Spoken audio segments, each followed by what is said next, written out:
podcast du groupe BPCE qui explore les enjeux et défis en matière de mixité, diversité et inclusion. Bienvenue dans la série Bouger les lignes, proposée par la DRH du groupe BPCE. Dans chaque épisode, nous croisons témoignages et regards d'experts pour partager leurs conseils et points de vue. Notre objectif, vous apporter des réponses et solutions pratiques et concrètes pour faire bouger les lignes en matière de diversité et inclusion dans nos entreprises, mais aussi dans la société de manière générale. Bonjour à toutes et tous, je suis Karine Lafarge, je travaille au sein de la DRH Group sur les sujets diversité et inclusion et suis très heureuse de vous retrouver pour un nouvel épisode de notre série Bouger les lignes. Après avoir exploré dans les épisodes précédents le sujet de la mixité des métiers et de l'intergénérationnel, nous vous proposons de parler aujourd'hui de parentalité. Alors pourquoi parler de parentalité en entreprise ? D'abord parce que la parentalité concerne une grande partie de nos collaborateurs, puisque plus de 7 collaborateurs sur 10 sont parents. Aussi parce que ce sujet relève de la responsabilité sociétale des employeurs et répond à des enjeux d'équilibre des temps de vie entre vie privée et vie professionnelle. Enfin, la parentalité constitue un véritable levier pour favoriser la mixité et l'égalité professionnelle dans nos entreprises. Aujourd'hui, nous allons aborder la parentalité sous l'angle de la santé des enfants, au travers notamment de la pratique sportive.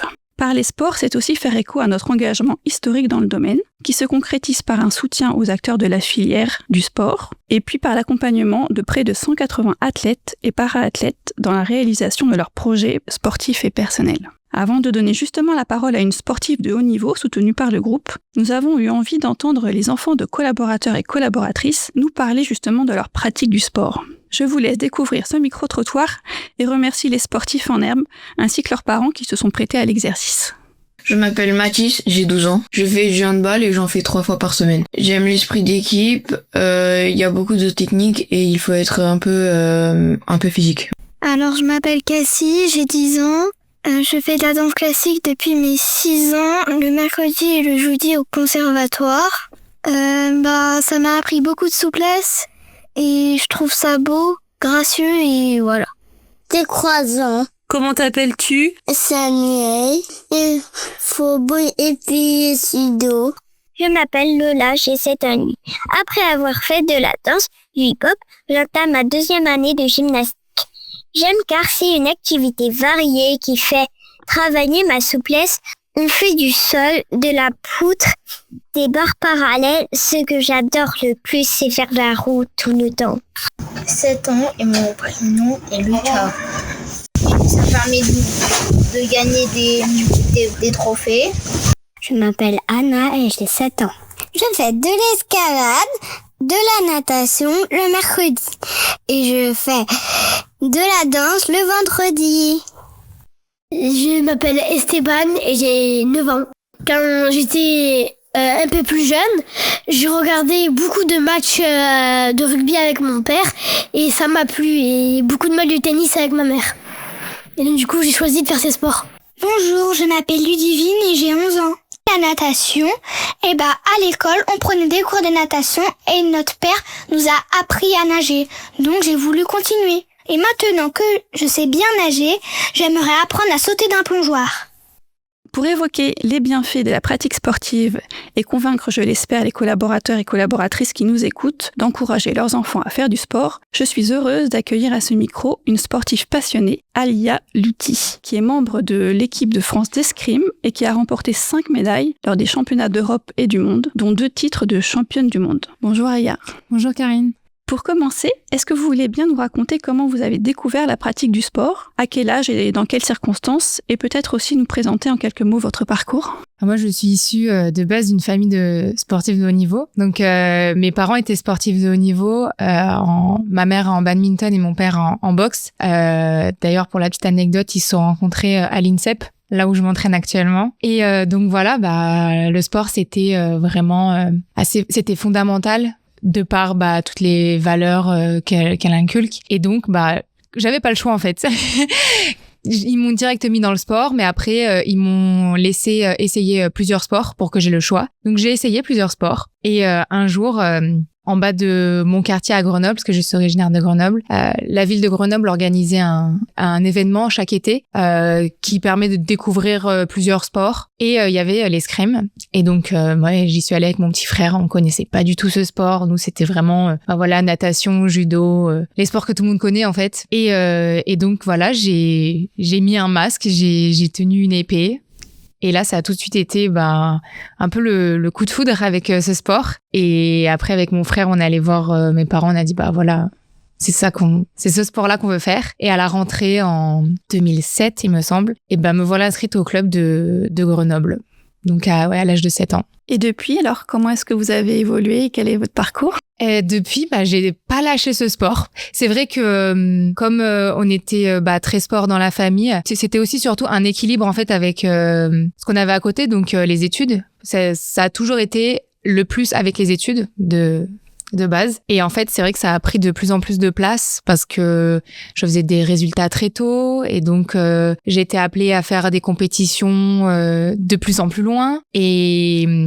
Et après, à l'âge de 15 ans, le pôle France qui était à Bordeaux avant m'a contacté pour me dire est-ce que tu vas accéder au haut niveau. Maintenant, on sait très bien que pour accéder au haut niveau, il faut être dans des infrastructures plus grosses, avec plus d'accompagnement, surtout en escrime, où il y a pas beaucoup de pôles, comme par exemple au judo, où il y a beaucoup de pôles, ou au foot. Du coup, c'était Bordeaux, et donc moi, sans hésiter, c'était pas du tout un souci de vouloir continuer dans cette lignée-là. Et donc, je suis partie de chez moi à 15 ans, et après, ça s'est suivi ensuite avec l'INSEP à Paris. Très bien, merci.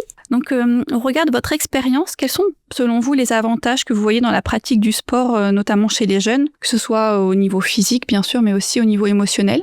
C'est vrai que le sport, en général, ça m'a apporté énormément de choses aujourd'hui, avec du recul. Et je pense que c'était justement ce que mes parents cherchaient à nous transmettre. Parce que, pour moi, il y a plusieurs formes d'éducation et le sport fait partie de l'éducation. Il y a bien sûr la famille, l'école, la rue et le sport. Et parce que très jeune, on apprend à être discipliné, à avoir on a des horaires, il faut se fixer à ces horaires-là.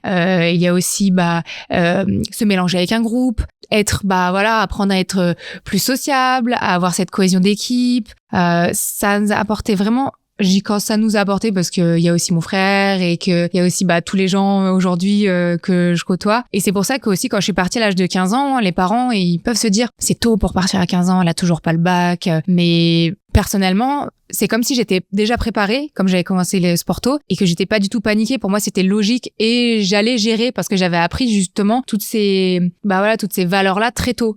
Et donc j'ai su très vite m'adapter et après maintenant c'était pas du tout une contrainte et je vois tous ces bienfaits que ça m'apporte aujourd'hui dans le quotidien, que ce soit sur la piste d'escrime et en dehors. Donc parce que là aujourd'hui j'ai 25 ans et je sais où je vais, je sais où j'ai envie d'aller et quand je vois souvent des personnes autour de moi qui font des plus grandes études mais qui savent toujours pas ce qu'ils veulent faire, qui sont assez perdus, c'est vrai que je pense que le sport ça nous a apporté aussi ça m'a apporté aussi ce conditionnement dans la vie de tous les jours. Après bien sûr c'est aussi un bien-être mental, un bien-être physique, de pouvoir se dépenser parce que quand moi j'ai toujours eu les études. Pour moi, c'était le sport, c'est un équilibre avec les études. Ça ne pouvait pas être que le sport ou que les études. Du coup, ça fait du bien quand quand dans les études ça fonctionne pas forcément, il y a le sport à côté et vice versa. Et le fait d'avoir un moyen de se dépenser à côté et de pas tout contenir en soi, on peut se dire j'ai ma passion à côté, ou même si c'est en dehors du haut niveau, parce que moi je parle du haut niveau dans mon cas parce que j'ai réussi à faire des résultats très tôt, très vite, mais c'est un tremplin pour plein d'autres domaines aussi, et le bien-être physique et le bien-être mental, bien sûr le sport il contribue énormément. Et justement, donc pour les parents qui nous écoutent aujourd'hui, quels conseils pourriez-vous leur donner pour encourager leurs enfants à faire du sport, et puis peut-être comment aussi aider son enfant à trouver le bon sport? C'est vrai que souvent quand je parle avec des parents, ils sont très réticents sur le fait moi c'est d'abord les études, mon enfant c'est d'abord les études, et le sport est un vrai tremplin pour les études. Avant on n'avait pas cette chance. Aujourd'hui on a accès aux meilleures écoles. Donc, il y a des passerelles, que ce soit pour les grandes écoles de commerce, le SCP, l'EDEC, Sciences Po. Vraiment, on a accès à toutes les meilleures écoles.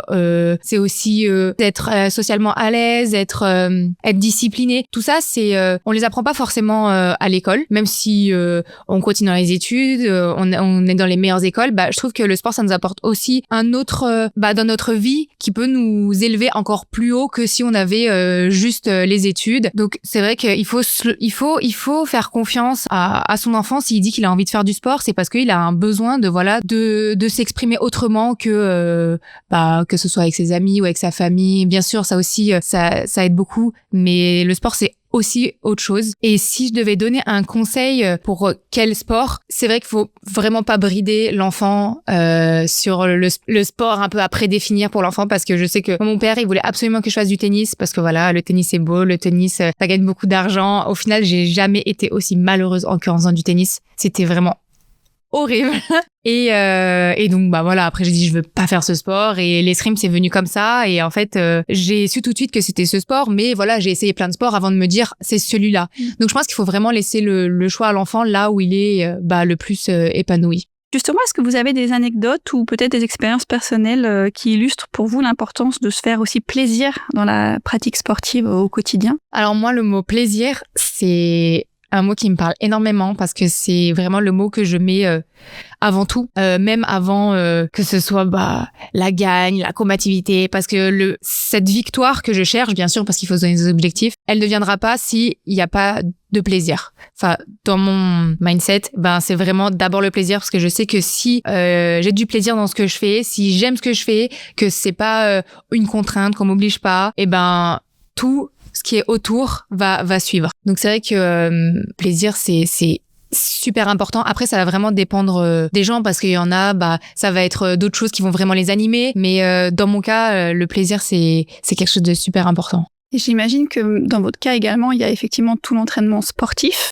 Mais est-ce que vous êtes aussi coaché ou entraîné pour psychologiquement justement se préparer au match, et comment est-ce qu'on gère une victoire, un échec? Est-ce que vous avez un accompagnement de ce type-là? Alors, j'en ai eu, j'ai essayé. Je pense qu'aujourd'hui, j'ai pas encore trouvé la bonne personne, parce que c'est vrai qu'il faut aussi trouver, la bonne personne, qui peut apporter quelque chose, parce que chaque préparateur mentaux ont une vision différente des choses. Donc, je pense que j'ai pas encore trouvé la bonne personne. Après, moi, je suis un peu à l'ancienne. Là, c'est une défaite. La prochaine fois, il faut pas que je fasse la même erreur. Il faut que j'avance. Je me pose pas 20 000 questions. J'essaie juste de ne pas reproduire la même erreur, parce que si je reproduis la même erreur, ça veut dire que j'ai pas appris. J'ai pas appris de ma dernière compétition, j'ai pas avancé, et ça me frustre beaucoup. Donc ça, c'est vraiment quelque chose que je m'interdis. Mais oui, je mets beaucoup d'importance sur mon bien-être. Maintenant je me connais, parce que ça fait depuis 7 ans je fais du sport de haut niveau. Enfin, depuis 7 ans j'ai commencé l'escrime, mais j'ai commencé le sport de haut niveau super tôt. Je me connais, et je sais les moments où là mentalement je sens que je suis plus fragile, ou même physiquement, et quand je le sens, j'en parle à mes coachs et je leur dis là j'ai besoin de couper. Là, j'ai besoin de couper. Je sens que mon corps ou ma tête a besoin de souffler. J'ai besoin, peut-être prendre plus de temps sur mes études ou d'autres projets. Parce que c'est encore, il faut que j'ai ce plaisir. Donc, si je sens que j'ai plus ce plaisir, j'ai pas envie de forcer. Et c'est cool, parce que j'ai des coachs aussi. Ça a beaucoup évolué. J'ai des coachs qui sont à l'écoute. Donc ça, oui, ça fait du bien aussi. On vient de l'entendre dans ce que vous nous dites, on sent bien que le sport, c'est un allié précieux tant pour la santé physique que mentale. C'est aussi un réel vecteur d'inclusion. Vous avez justement décidé d'agir à votre niveau en créant une association, Cité Escrime. Est-ce que vous voulez bien nous expliquer la genèse de ce projet? Oui, alors Cité Escrime, comme je l'avais dit, moi j'ai découvert l'escrime donc dans mon quartier à Grenoble. Et en fait, quand j'ai intégré les pôles France, et que j'ai vu que j'étais un peu la seule à avoir découvert l'escrime dans un quartier, et que quand je parlais de l'escrime, la plupart des gens se posaient la question, c'est quoi l'escrime? Est-ce que ça fait mal? Voilà, toujours un peu les mêmes questions. Et je me suis dit, mais en fait, c'est dommage, parce que si moi j'y suis arrivée, les autres aussi, en fait. Sauf que c'est juste qu'ils sont ils sont dans l'inconnu, en fait, ils connaissent pas du tout. Donc c'est vrai que c'est compliqué à partir de ce moment-là de se dire j'ai envie de faire de l'escrime, alors qu'ils ne savent même pas ce que c'est. Donc j'ai profité de mon statut de sportif de haut niveau pour faire découvrir l'escrime dans les quartiers en Île-de-France, et de rendre ce sport accessible, et pas juste pour seulement être perçu comme un sport élitiste, parce que souvent quand on parle escrime, on pense l'escrime c'est cher, tout ça, mais encore une fois, je donne mon exemple pour justement montrer que c'est possible, quoi. Donc c'est démocratiser la pratique de l'escrime et rendre plus accessible ce sport. Et aujourd'hui, donc j'imagine que via cette association, donc des jeunes, filles ou garçons, découvrent, c'est ça, ce sport. Oui, il y a beaucoup d'enfants qui, dès qu'ils voient déjà rien qu'une épée, c'est pour eux c'est waouh. Après maintenant, ils pourront dire oui, moi j'ai déjà vu une épée. L'escrime c'est ce sport. Voilà, il y a 3 armes, l'épée, le fleuret, le sabre. Et parce que même aujourd'hui, même des adultes ne savent pas qu'il y a 3 armes dans l'escrime, alors que l'escrime, je le rappelle, c'est quand même le sport qui ramène le plus de médailles à la France. Donc oui, c'est dommage. Et c'est dommage parce qu'il y a sûrement plein de futurs champions dans nos quartiers, et aujourd'hui ça se limite beaucoup au foot, enfin aux sports les plus accessibles. Donc voilà, c'est vraiment l'objectif de l'association. Et pour conclure, peut-être que vous pouvez nous partager votre prochain défi sportif. Alors, mon prochain défi sportif, personnellement, mon défi, moi, c'est vraiment de ramener des médailles pour la France lors des grands championnats. Après, mes défis autre que ma carrière, je dirais c'est vraiment de développer l'escrime. Chaque année, j'essaye de partir à l'étranger avec l'association. Donc l'année dernière, j'étais partie au Togo. Cette année, je ne sais pas encore. Je ne sais pas encore, mais je sais que en décembre, c'est sûr que je vais trouver un endroit où il y a le besoin, parce que de toute façon, il y en a toujours. Donc je pense que ça c'est un défi à moyen terme. C'est déjà des gros défis. Un grand merci Aya pour ce témoignage très enthousiaste. J'espère qu'il vous aura donné envie d'inciter vos enfants à pratiquer le sport dès le plus jeune âge et à découvrir effectivement des nouveaux sports. Un grand merci encore. À très bientôt pour un nouvel épisode du podcast Bouger les lignes. Merci.